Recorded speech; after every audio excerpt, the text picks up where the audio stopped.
আজি বিজন ঘরে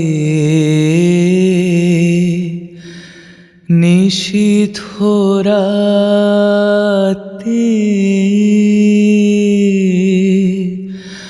আসবে যদি।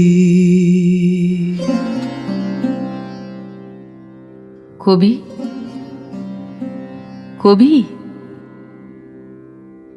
কে? ও আপনি? কি ব্যাপার কবি?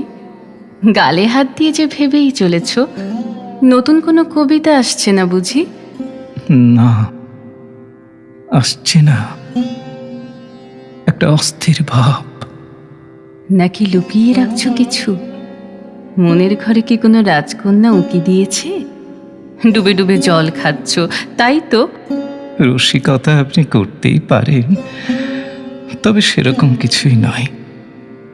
আসলে আমি এক আশ্চর্য সংকটের মাঝে দাঁড়িয়ে আছি। সংকট? আমায় বলো কি সংকট?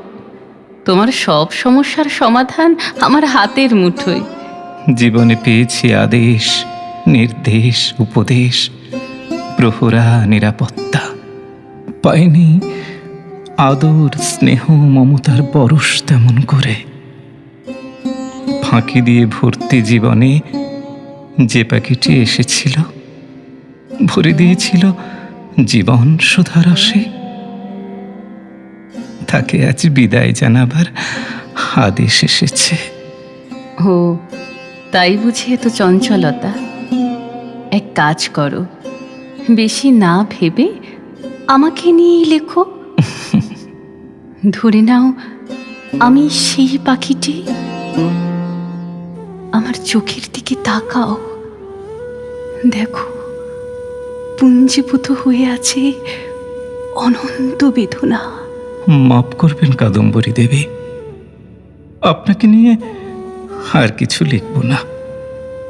কেননা আপনাকে নিয়ে এত লেখা হয়েছে যে যাকে বলে রবি আর বৌঠান বিষয়টা বড্ড ক্লিশে হয়ে গেছে।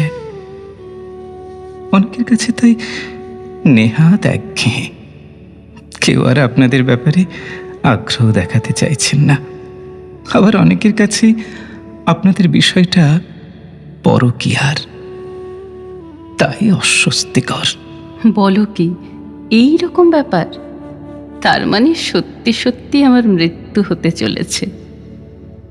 আফিম যা পারে না, ঘৃণা যা পারে না, তা বোধহয় পারে মানুষের অনাগ্রহ, উদাসীনতা, উপেক্ষা। তবে তোমার কথা আসলে কিছু মানুষের কথা। আমি তো শুনেছি আমাদের নিয়ে লেখা বই বেস্টসেলার হয়েই চলেছে। সেটা হয়তো ঠিক। সম্পর্কের মধ্যে নিষিদ্ধতা থাকলে সেই সম্পর্ক মানুষকে রোমাঞ্চিত করে। তবে পুরনো এই বিষয় নিয়ে বহু মানুষ আগ্রহ হারিয়েছেন। ফুল তো প্রতিদিন ফোটে, তা বলে কি ফুলের আকর্ষণ ফুরিয়ে যায়? মানুষ তো আর ফুল নয়, নদীও নয়, চাঁদও নয়। প্রকৃতি ফুরোয় না, আকাশ ফুরোয় না, সাগর ফুরোয় না, আকাশের তারারাও ফুরোয় না। শুধু মানুষ ফুরিয়ে যায়। তুমি তুমি খুবই আশ্চর্য কথা বলছো। রবীন্দ্রনাথের মতো মানুষ কি কখনো ফুরিয়ে যায়? আর রবীন্দ্রনাথ না ফুরলে কাদম্বরীও ফুরায় না। একটা কাজ করতে পারো, একটু অন্যরকমভাবে আমাদের কথা তুলে ধরো। এই যেমন ধরো, আমরা দুজন পদ্মা নদীতে ভেসে বেড়াচ্ছি, আকাশে পূর্ণিমার চাঁদ, ভেসে যাচ্ছে গোটা পৃথিবী। তার আলোয় রবীন্দ্রনাথ কবিতা বলছে, আমি শুনছি। রবীন্দ্রনাথ গান গাইছে, আমি একটু একটু করে আঙুল জলে ডুবিয়ে খেলছি।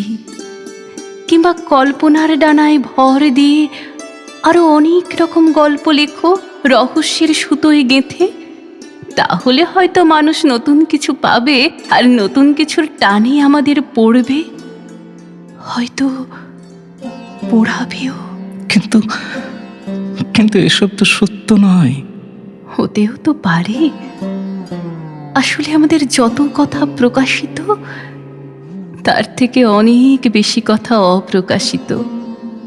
সেসব আজ আর কেউ জানে না, জানেন একমাত্র বিধাতা পুরুষ। বেশ, লিখতে না চাইলে জোর করব না, তবে জেনে রেখো, রবীন্দ্রনাথ কাদম্বরীকে ঘিরে থাকা আলোর শেষ বলে কিছু হয় না। এক আশ্চর্য আলো, যে আলো ভাসাতে জানে আনন্দ স্রোতে, যে আলো রূপকথার জন্ম দিতে জানে, যে আলো লিখতে জানে অনন্ত বিষাদের কাব্য। ভীষণভাবে মানি এই কথা।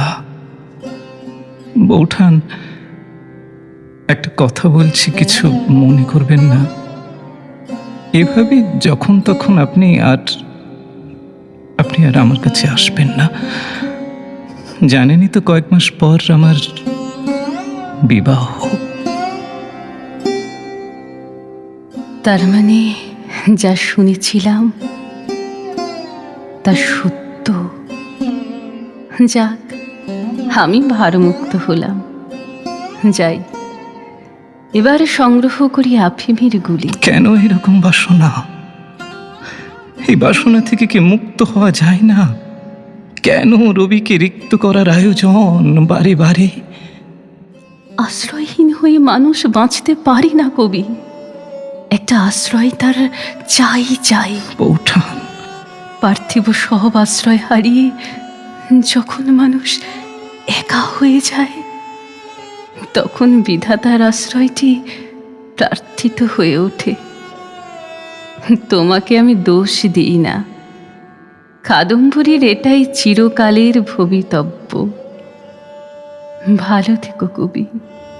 বেশ, তবে আপনার চোখ দুটি আমায় দিয়ে যান। এ তো আমার পরম সৌভাগ্য। নাও কবি, নাও আমার চোখ, গেঁথে দিলাম তোমার বুকের মাঝখানটিতে। জলের ফোঁটাগুলিকেও যেন উপেক্ষা করো না। ভালোবেসো ওদেরও, ভালোবেসো কবি, ওদেরও ভালোবেসো। রবি।